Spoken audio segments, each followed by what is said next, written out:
Do you shower every day? Welcome to Good Mythical More. We're gonna get into some hygiene conversations. I think that the opinions are gonna flow because the places that we've pulled these, what's it called when you say something that nobody knows about yourself? Divulsions. Yeah, when you divulge on the internet, especially related to your hygiene habits, people will let you know in those comments what they think about it. So we're gonna weigh in on these. Am I missing anything, Chase? No, I think you divulged everything you needed to. Hey! Yeah, Okay, let's get started with this one. This is from the Hygiene subreddit, okay? This is To Be the Queen. I'm genuinely curious about this. Well, the title, maybe I should start with that. We'll figure this out as we go. Do people really not use toilet seat covers in public restrooms? Okay. I'm genuinely curious about this. As a woman, almost every time I use a public restroom, I notice there's often urine on the toilet seat. I also sometimes hear people come in, use the toilet without putting a cover down, and leave quickly without washing their hands. I'm in America, so I don't know if seat covers is just an American thing or worldwide for public restrooms. It made me start wondering how many people actually don't use toilet seat covers. I asked a few of my coworkers, and some of them said they don't feel the need to use one at all. Is that common? Do most people not use them? Update, most people don't use seat covers. To each their own. Case closed. Huh. Most people don't use seat covers. That's not surprising to me because I've been on a journey which has led to not using seat covers. When I sit down, you know, it's involved. I'm saying it's a number two. Okay. Not like a woman's gonna sit down for a number one and a number two. You're gonna be there a while. Yeah, I actually don't know how much of a factor that is. What happened here? The putting of the seat cover on and then having to poop onto like that flap that you have to break the perforation. You don't poop onto the flap. No, what you do? You're right. Flap. You have to break the flap so you don't poop on it. If you don't break the flap, then you're gonna be pooping on it. Unless you got heavy poops. I think that's what scares me. So, and then you're breaking the thing on two sides, and then it's flapping down in the front, which that's nice actually. Having a little barrier there. Having a barrier on the front side, that is nice. But I don't like having to do this and get down there and meticulously place the thing. Too much work. Toilet seats have been proven to be relatively clean. The toilet seat is cleaner than the sink. But the urine on there is a thing. How do you feel about wiping the urine off with basically spreading the urine around and like leaving like a little coating of it and then sitting down? Okay, so urine is... I've actually become okay with it. Urine's not bad. Somehow. So many people are squirming back here. In ancient discussing Rome, this. In ancient Rome, they cleaned their clothes with urine. So it's an astringent. So you don't use the cover either? It depends on where I'm at. If it looks really dirty, I have will. a 20% cover usage frequency at this point. If it looks clean, like if there's urine on the seat and I'm wiping it off, I will use a cover. But if it looks clean, I'll still wipe it down. I'll still wipe it a little bit to make sure. But I will tell you right now. And then I'll sit on it. That's what I'll do. I have gone into a stall, looked at a toilet, seen a couple of drops of pee-pee on it, and just wiped it. And then sat down on it. But you can judge me all you want. I don't typically do that. But from a scientific standpoint, I feel like I am totally in the clear. Well, the update is most people don't use seat covers, but I'm realizing that if I don't feel comfortable about a place and I gotta do number two, I will use a seat cover. But if I saw a little poop, but my default is not. If I saw a little poo-poo on there, go to another stall. I'm out. If there's any evidence in number two, I'm moving on. Yeah. The pee cleans. You should technically let people pee on you. That's what we all say here. Link, if you're uncomfortable with the spot, but you need to do a little poo-poo, and there's no seat covers left, like it's empty, will you take the time to take out like toilet paper and lay it down on the seat instead? I've done that. I did that in my younger days. If I feel really uncomfortable. when I cared about things. Yeah.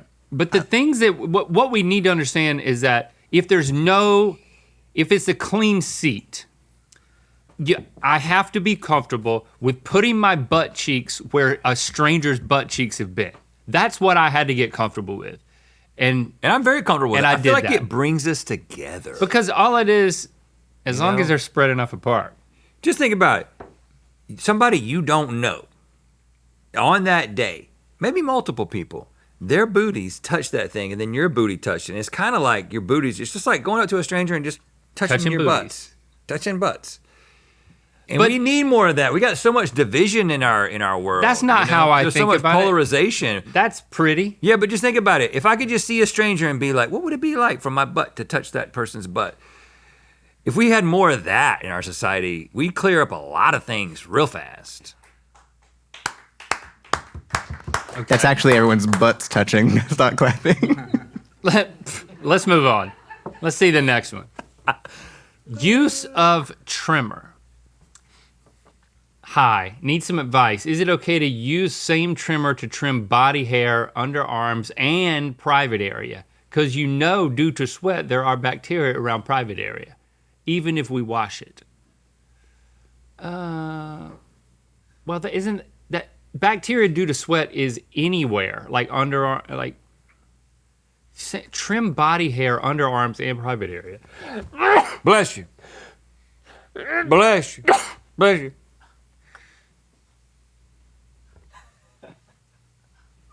Okay. Yeah, if this was like a face trimmer and then your underarm and body area, private area, I feel like it's a much different argument. Well, typically, if I do that kind of thing, if I do the trimming of the areas, which, I go through phases. Do it on a clean, I do go through phases. I usually do it on a clean body. Yeah, I like to do it. Whose clean body? But mine. Oh. I do like to think that I do that, but then I don't do it. I also don't use a trimmer on my beard. I just use scissors. So, there was a time in which I would use it in both. I don't know. I just feel like I have like a manscaping trimmer. It's actually from that brand, Manscaped. Yeah. Not a sponsor. And I don't use that on my face. But is it because of where it has been, or because of how good it is at doing what it needs to do? It's more the latter. Oh, so you do agree with this? Well, I happen to have two. Oh, the latter is the second one. Yeah. Yeah. I have a manscaping trimmer that I have, and then I have one that I use on my face. But you're not like calculating, ooh, that's touched my private areas. I don't want to touch my face. No, I'm comfortable with all of any part of my body touching any other part of my body. Yeah. Yes. It's all my body, and I'm fine with that. I agree with that. I don't think this is a concern. But putting bacteria from down there on your face, you gotta. Yeah, I wouldn't. I'd make sure that you're. I don't think clean this before is, you're trimmed. I don't think this is a sanitary issue, but there are times, like if I've like been out all day and like my underarms smell like I've been out all day, I'm not gonna take a trimmer to that because I don't want the trimmer to get smelly because I just don't want to get BO smell into my face. Get everything clean. I'm not worried about the bacteria. It's the experience would be unpleasant. So I think all signs point to cleaning just before clean yourself. trimming. The problem with it is when you clean, then you have to completely dry. But that's where the blow dry comes in.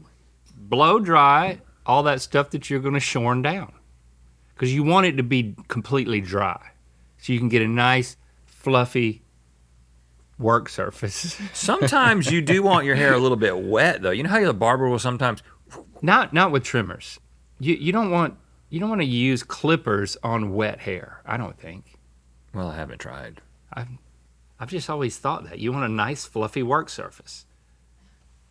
I mean, when in doubt, just get a second trimmer. We've solved this. The thing is, the trimmer that's safer for bodyscaping doesn't do as close of a job or as that's the main fidelity reason. of a job as what I need for my face. That's why I have two trimmers, not to keep it because safe. it has like the Manscaped thing has like a plastic part that's up against the other metal part to keep you from like if it like grabs a certain body part, it doesn't hurt you that bad.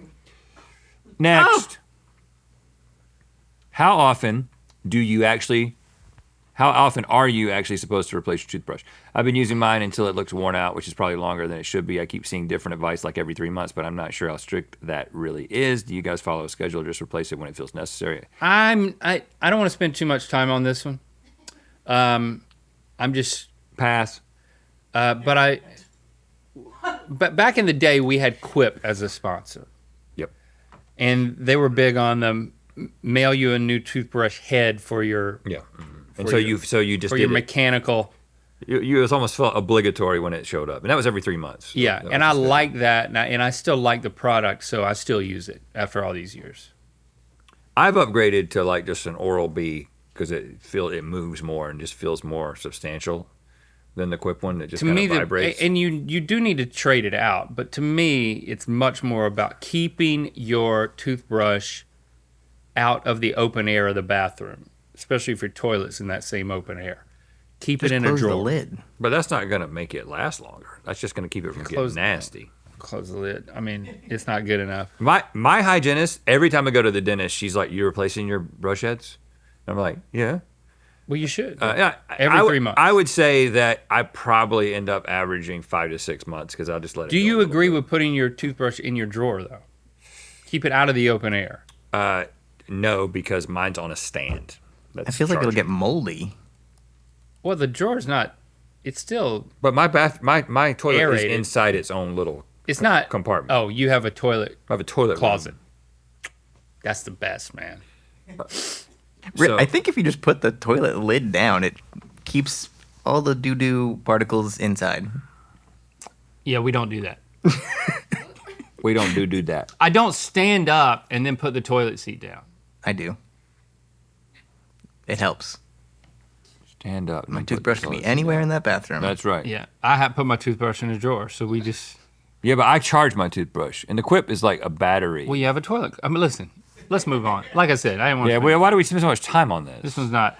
Okay, this is a big one, y'all. Here's a big. My girlfriend kisses her dog on the mouth, and I don't know how to feel about it. I've been with my girlfriend about 8 months. She's great, kind, funny, all of it. Has a small dog she absolutely adores. Fine by me. I like the dog. Here's the thing. She kisses the dog on the mouth, like full-on lips to dog lips. At first, I thought it was a one-time thing. No, every day, multiple times. The dog jumps on the couch, and she just goes in. Dog licks her face, and she's laughing and kissing it back. I haven't said anything because I don't want to be the guy who's weird about her pet, but I've also seen where the dog's mouth has been, etc. She'll kiss a dog, then like 5 minutes later kiss me. I'm just standing there doing the math. Oh, so in my you head. you skipped. I watched it lick its own butt and then come over for kisses 2 minutes later. Yeah, I didn't want you to hear that. Yep. Am I overthinking this? Is this normal? She'll kiss the dog and then 5 minutes later kiss me. And I'm the weird one for being weird about it. Do I accept that I'm indirectly making out with the dog every time we kiss? Generally don't know how to handle this. Okay, I think we're probably going to have a little bit of a divergent opinion on this. I don't like this. I love my dog so much. Sometimes Jade likes to lick me in the mouth if she can. I love her so much, sometimes it happens. But I do not relish it, and I do not encourage it. And Jasper has never done it because I wanted to, like, break that cycle. It makes me uncomfortable. Makes me uncomfortable. I'm with him. I love kissing dogs. I love being kissed by dogs. Right on the mouth. I would do it with strangers' dogs. I'm just going to tell you how I feel, and then I'm going to tell you how I think about it. But how I feel about it, Yeah, I need to know. is if I went to a dog park and I can make out with all the dogs, I would do it. That's just how I feel about it. But Because you feel like you're making, you're having an affection with the dog. I'm not- I don't know what the dog is thinking. Your mouth tastes like food. I'm not tonguing back, just to be clear, and I'm not letting the tongue inside my mouth. I'm not crazy. I have seen people do that. I Like- think your mouth isn't always closed all the way. No, it is. You're smiling sometimes. It's closed tightly. Closed tightly. Now, They're licking you on the face, not as a form let's of not affection, talk but- about the psychology of it, because the thing is that Well, that's what I you wanna have talk no about. idea. You have no idea. But can we Google why he's talking? Why dogs lick you on the mouth? Well, here's the thing. What does it mean? Somebody on TikTok We is going to can. be like, it's because of this. And then somebody's going to be like, no, it's because of this. There are probably 7 different reasons why a dog might lick you on the mouth. You got peanut butter in your mouth. It's showing you that it's submissive. Like, people have all kinds of reasons. Okay. But, so I don't want to bank it on that. All I know. All right. Well, just because we have the information, that is right. The Kennel Club says your dog may lick you to say they love you, to get your attention, to help soothe themselves if they're stressed, to show empathy, or because you taste good. Yeah, so you don't know, but dogs have habits, right? So Barbara, especially pre-Sean, Barbara, when she was younger, she wanted to kiss you, and it was definitely like in the morning, like I'm gonna jump up on the bed, I'm gonna jump on you, and I'm gonna start licking you in the mouth, and I'm gonna try to get my tongue into your mouth. And that was very much I love you, or I'm trying to connect with you and whatever is going on in Barbara's mind. But it was like it was her way of being affectionate.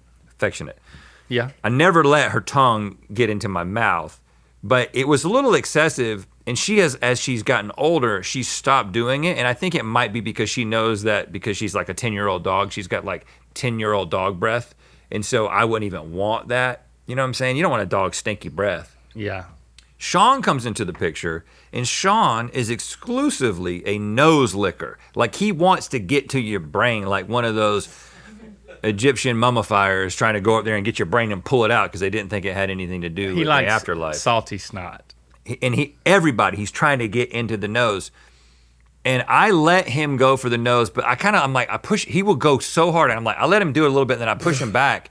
And the reason I've been pushing him back lately is because I read this horror story of a person who let their dog lick their nose, and they got a kind of bacterial infection of the nose, and they had to cut the nose off. So that does happen. Are their mouths dirty? What about dogs licking your wounds? Is it true that dogs cured the Black Plague by licking it? Is that something anyone else has heard? I put it down as a note. Megan told me. Yeah, that's what they told us in school. It could be wrong. Dogs have a greater variety of dental bacteria that you won't find in humans. Dog's mouth contains... Well, that was incorrect because it says 600 different, and then it says we have 615. That's just a incorrect, hallucinated AI summary. Probably. Like, if you have a wound, should you let your dog lick it? No, probably not. You should probably let a doctor deal with it. Yeah. I think that's like the thing that you put cones on them so they don't lick their own wounds because they'll make it worse. Yeah, so why would you let them lick your wounds? Now, having said all that I just said, I will say I totally understand people who are grossed out by it. I completely get it. But there's just something like, I love my dog so much, and the fact that Sean is so cute and he wants to lick my nose, and he's just a little dog who's only been around the house. You really like it receiving the affection. That's as simple as that. Yeah. But I don't just sit there and let it happen indefinitely. Think about what else that they've licked.